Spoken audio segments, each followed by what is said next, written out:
Hanya ada satu negara yang pantas menjadi negaraku, ia tumbuh dengan perbuatan dan perbuatan itu adalah perbuatanku.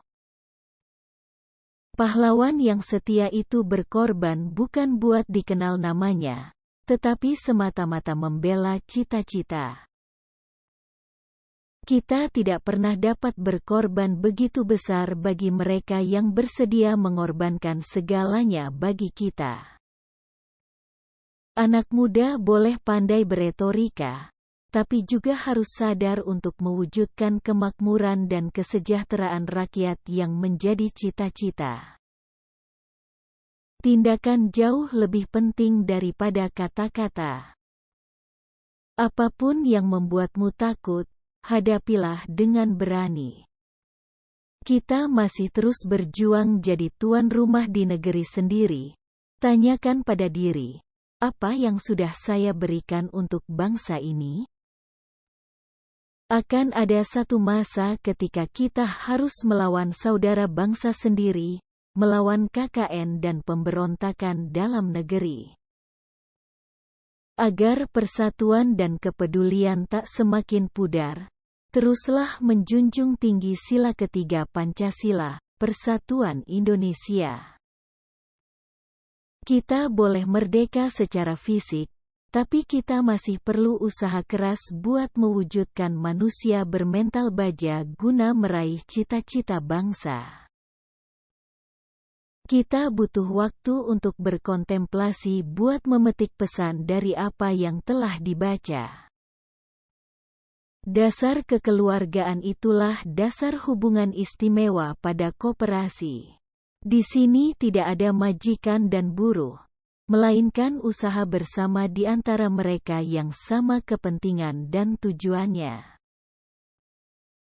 Menegakkan kedaulatan rakyat adalah mendidik rakyat supaya tahu berpikir, supaya tidak lagi membebek di belakang pemimpin-pemimpin. Supaya keinsafan rakyat akan hak dan harga diri bertambah kuat. Indonesia merdeka bukan tujuan akhir kita. Indonesia merdeka hanya syarat untuk bisa mencapai kebahagiaan dan kemakmuran rakyat. Indonesia merdeka tidak ada gunanya bagi kita apabila kita tidak sanggup untuk mempergunakannya memenuhi cita-cita rakyat kita, hidup bahagia dan makmur dalam pengertian jasmani maupun rohani. Maka dengan tercapainya penyerahan kedaulatan, perjuangan belum selesai. Malahan kita berada pada permulaan perjuangan yang jauh lebih berat dan lebih mulia, yaitu perjuangan untuk mencapai kemerdekaan.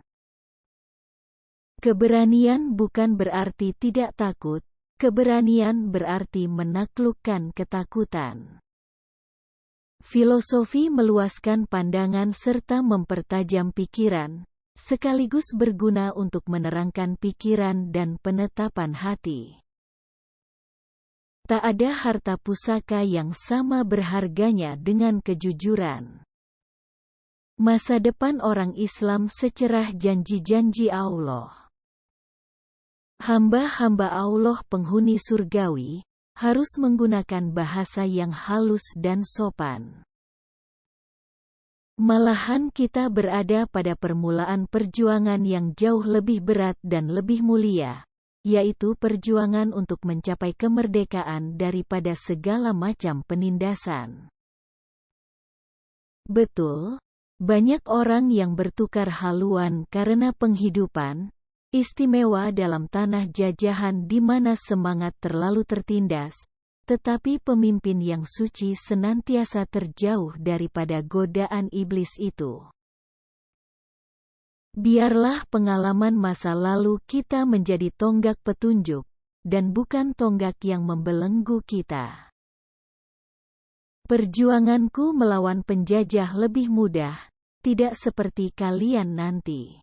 Perjuangan kalian akan lebih berat karena melawan bangsa sendiri.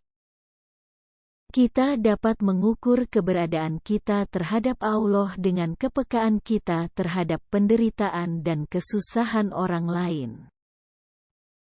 Buku jadi salah satu sumber energi dan kebebasan bagi mereka yang haus akan ilmu pengetahuan. Selama dengan buku, kalian boleh memenjarakanku di mana saja, karena dengan buku, aku merasa bebas. Untuk mencapai cita-cita yang tinggi, manusia, pahlawan, melepaskan nyawanya pada tiang gantungan, mati dalam pembuangan, tetapi senantiasa menyimpan dalam hatinya luka wajah tanah air yang duka. Kurang cerdas dapat diperbaiki dengan belajar, kurang cakap dapat dihilangkan dengan pengalaman. Namun tidak jujur sulit diperbaiki. Belajar tanpa berpikir itu tidak ada gunanya, tapi berpikir tanpa belajar itu sangatlah berbahaya.